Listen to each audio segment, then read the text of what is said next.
Good afternoon मेरे सभी प्यारे फिजिक्स एडवाइजर परिवार के सदस्यों।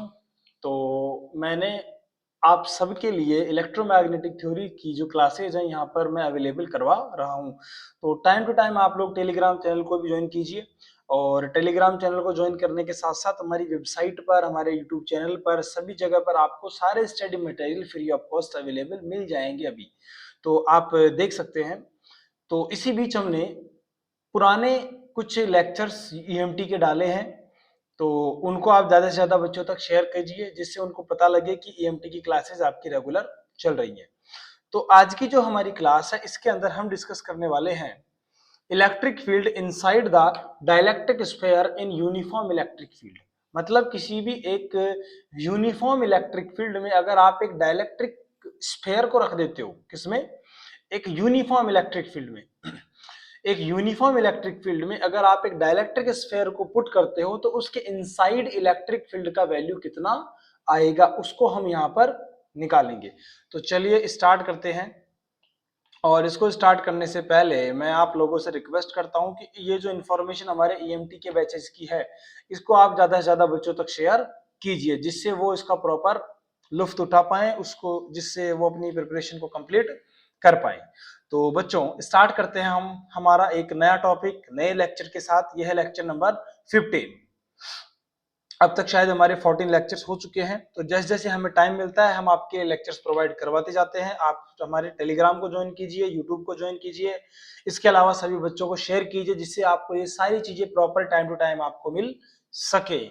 तो चलिए स्टार्ट करते हैं एक नया टॉपिक। और टॉपिक है हमारा कुछ ऐसे, electric field inside the dielectric sphere in uniform electric field. तो देखिए बच्चों, इलेक्ट्रिक फील्ड इनसाइड,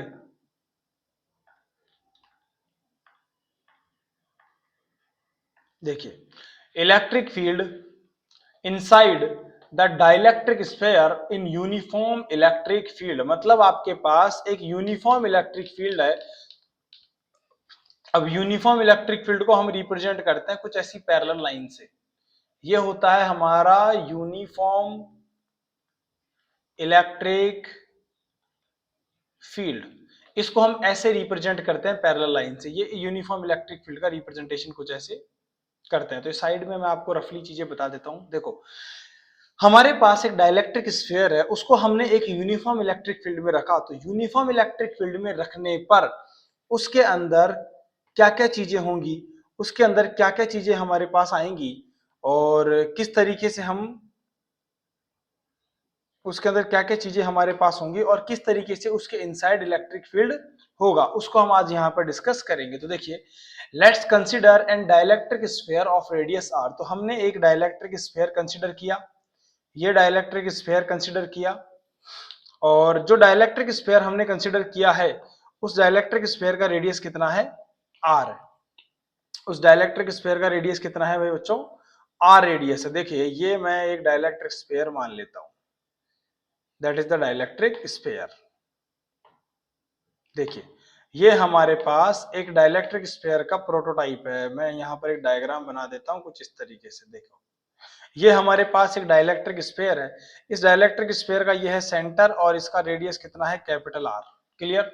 ये डायग्राम मैंने यहाँ पर ऑलरेडी यहाँ पर पेस्ट कर रखा है, तो आप इसमें भी देख सकते हो। This sphere is placed in uniform electric field. ये स्फीयर एक यूनिफॉर्म इलेक्ट्रिक फील्ड में रखा हुआ है। किस डायरेक्शन में है? ये जेड डायरेक्शन में है। And the induced polarisation is P vector along induced polarization p vector along the z direction.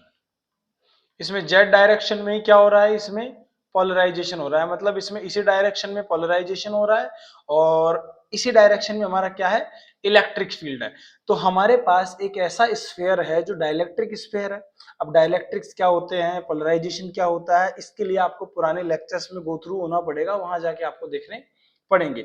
तो एक डाइलेक्ट्रिक स्फीयर को हम यूनिफॉर्म इलेक्ट्रिक फील्ड में पुट करते हैं।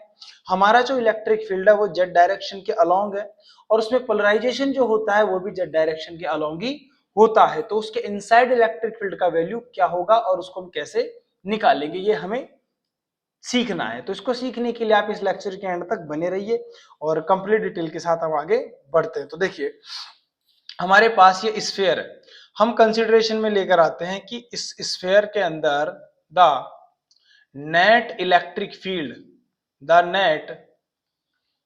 द नेट इलेक्ट्रिक फील्ड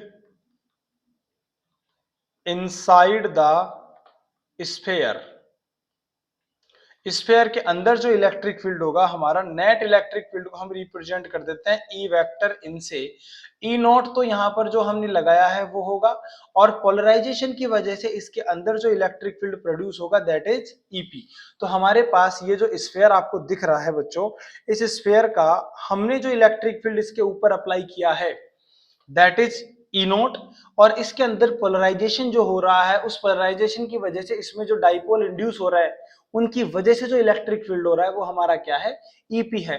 तो ई नोट और ईपी का डायरेक्शन सेम है, तो नेट इलेक्ट्रिक फील्ड जब हम निकालेंगे तो दोनों ही सेम डायरेक्शन में कंसीडर करने पड़ेंगे। तो चलिए स्टार्ट करते हैं आगे। ये हमारे पास तो इनसाइड इलेक्ट्रिक फील्ड होगा ई नोट प्लस ईपी। हे यार, एक एक चीज में यहां पर मेंशन करके चलूंगा। हे यार, E naught is applied, here E naught is applied electric, here E naught is applied electric field, and EP is electric field due to polarization, electric field due to polarisation. हमारे पास यहाँ पर दो चीजें हैं। तो देखो, हम ये ऑलरेडी जानते हैं, ये आपको पहले से ही पता है, मैं प्रीवियस लेक्चर्स के अंदर हम इस चीज को डिस्कस कर चुके हैं कि जो इलेक्ट्रिक फील्ड होता है पोलराइजेशन की वजह से जो ईपी वेक्टर होता है वो हमारे पास होता है minus P vector divide by 3 epsilon not, equation number 2। अब ये कहां से आ गया भाई, ये कहां से आया बच्चों, ये कहीं से नहीं आया, ये पुराने लेक्चर से आया है, पुरानी चीजों से आया है, क्लास 12 से आया है। तो ये चीजें आप ऑलरेडी पढ़कर आ चुके हो कि अगर आपके पास कोई भी डाइलेक्ट्रिक स्फीयर है, उसके अंदर पोलराइजेशन हो रहा है, तो पोलराइजेशन की वजह से जो इलेक्ट्रिक फील्ड प्रोड्यूस होगा वो हमारा इलेक्ट्रिक फील्ड होता है EP vector is equal to minus P vector divide by 3 epsilon nought. ये हमारे पास एक जेन्युइन डेरिवेशन से आया हुआ वैल्यू है।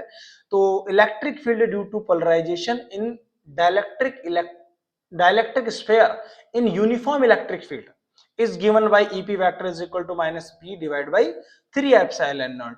तो हम एक बार क्या करते हैं, इसको एक बार यहाँ पर सॉल्व कर लेते हैं, EP का वैल्यू उठा के उसमें पुट कर देते हैं। तो आगे हम इस डेरिवेशन को अगर सॉल्व करेंगे तो देखो यहाँ पर हमारे एक फॉर्मूला और काम आएगा। कौन सा फॉर्मूला काम आएगा, देखो फॉर्मूला काम आएगा हमारे, वी नो दैट, आप ऑलरेडी जानते हो बच्चों, पोलराइजेशन का फॉर्मूला होता है polarisation is equal to epsilon not chi E inside vector, equation number 3। भाई ये भी हम ऑलरेडी जानते हैं और ये फॉर्मूला भी हम ऑलरेडी जानते हैं। किसी भी स्फीयर के इनसाइड जो पोलराइजेशन गिवन होता है, कितना पोलराइज्ड स्फीयर है, वो दिया जाता है epsilon not is equal to chi E inside. मतलब उसके अंदर इनसाइड इलेक्ट्रिक फील्ड कितना है, जितना ज्यादा, आप देखो यहां से क्या रेशियो मिल रहा है हमें, तो हमारा जो पोलराइजेशन है वो इनसाइड इलेक्ट्रिक फील्ड के डायरेक्टली प्रोपोर्शनल है। यहां से देखो ये वाला रिलेशन मैं आपको एक्स्ट्रा बता देता हूं। यहां से देखो, पोलराइजेशन इज डायरेक्टली, दोनों कांस्टेंट है, polarisation is directly proportional to E inside. जितना ज्यादा किसी स्फीयर के अंदर इलेक्ट्रिक फील्ड इंड्यूस होगा, जितना ज्यादा इस स्फीयर के अंदर इलेक्ट्रिक फील्ड बढ़ेगा, वो स्फीयर उतना ही ज्यादा पोलराइज्ड होगा। पोलराइज होने का मतलब क्या है, उसमें डाइपोल उतना ही ज्यादा इंड्यूस होंगे। तो इस केसेस के अंदर the polarisation is directly proportional to electric field inside the sphere होता है। तो यहां पर ये हमारे पास पोलराइजेशन का फॉर्मूला होता है, ये हमारे पास electric field due to polarization का फॉर्मूला होता है। तो अब हम क्या करते हैं बच्चों, यहां तक आपके आई थिंक क्लियर होगा सभी के, और नहीं होगा तो वीडियो को पॉज करके रिवाइज करके कैसे भी करके देख लेना, और उससे भी नहीं होता है तो स्क्रॉलिंग नंबर है हमारे, तो ये नंबर मेरे ही है, पर्सनल नंबर है, तो आप इन पर डायरेक्टली मुझे कांटेक्ट कर सकते हैं अगर आपको कोई भी प्रॉब्लम आती है तो। डोंट वरी, कभी भी टेंशन नहीं लेने का है, फिजिक्स एडवाइजर इंस्टीट्यूट आपके साथ हमेशा है फिजिक्स की प्रॉब्लम्स को लेके। तो प्रॉब्लम्स सॉल्व करना ही हमारा काम है, बस आप लोग हमारी फैमिली को बढ़ाते रहिए, और आपका सपोर्ट, आपका प्यार मेरे लिए बहुत मायने रखता है बच्चों। थैंक यू वेरी मच यहाँ तक पहुँचाने के लिए। तो अब टॉपिक पर आते हैं। कभी कभी मैं इमोशनल हो जाता हूँ बीच बीच में, तो थोड़ा सा इमोशनल भी होना पड़ता है, आप लोगों का प्यार ही इतना है। ये रहा, this is the heart of my students. Heart. आगे बढ़े टॉपिक को, चलो आगे बढ़ाते हैं। चलो, ये हार्ट है। Hmm physics advisor family, thanks to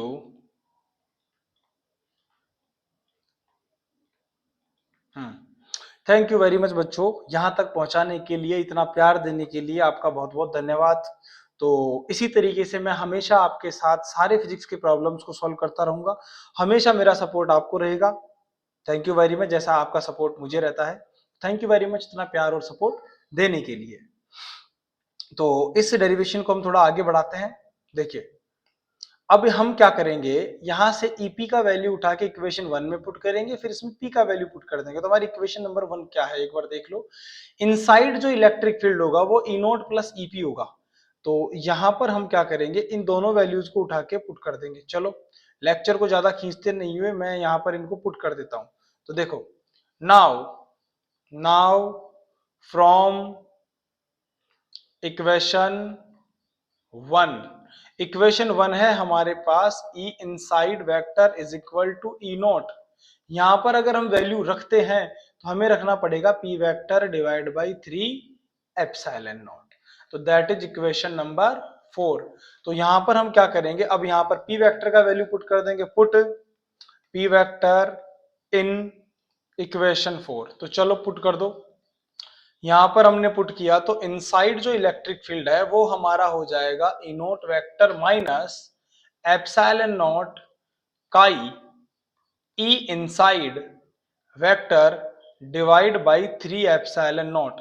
अगर इसी को मैं आगे अगर सॉल्व करता हूं यहीं पर बाई पार्ट करके, तो देखो बे बच्चों, यहां पर अगर मैं इसको सॉल्व करता हूं तो ई इनसाइड वेक्टर, इसको उठा के मैं इधर ले आता हूं, एक काम करता हूं, इसको थोड़ा सिंप्लीफाई कर लेता हूं।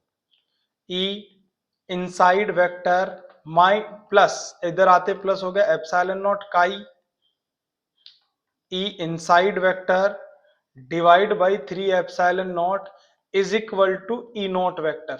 यहां से हम क्या करेंगे, यहां से कॉमन ले लेंगे ई इनसाइड को, इसको कॉमन ले लिया और इसको कॉमन लेके जो भी बचा उसको इसके नीचे भेज दो।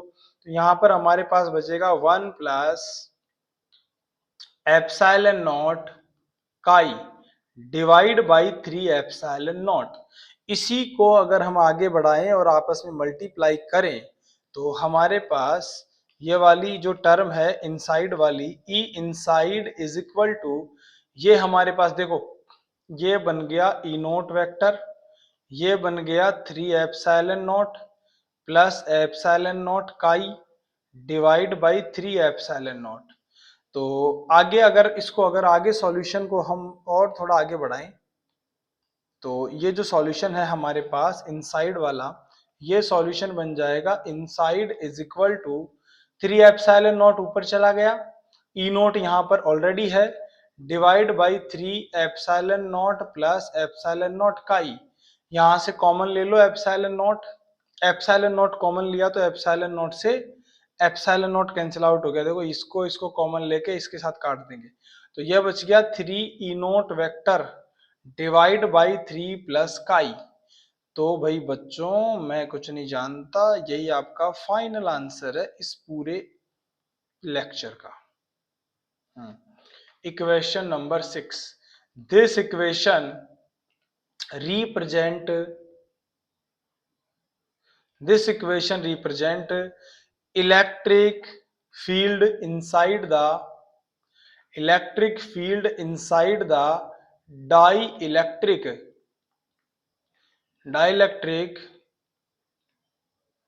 sphere. This equation represent electric field inside the dielectric sphere.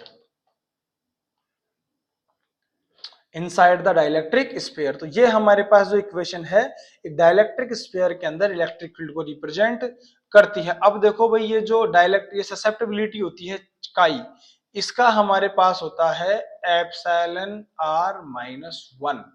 इसको रिप्रेजेंट करते हैं, तो यहां से अगर हम इसको यहां पर पुट करेंगे रिलेटिव परमिटिविटी की टर्म्स में, इस फॉर्मूले को अगर हम लिखेंगे तो 3 epsilon nought 2 plus epsilon R ये होगा। This is the formula in terms of relative permittivity, equation number 7। तो ये भी इसी को रिप्रेजेंट करता है यहां पर।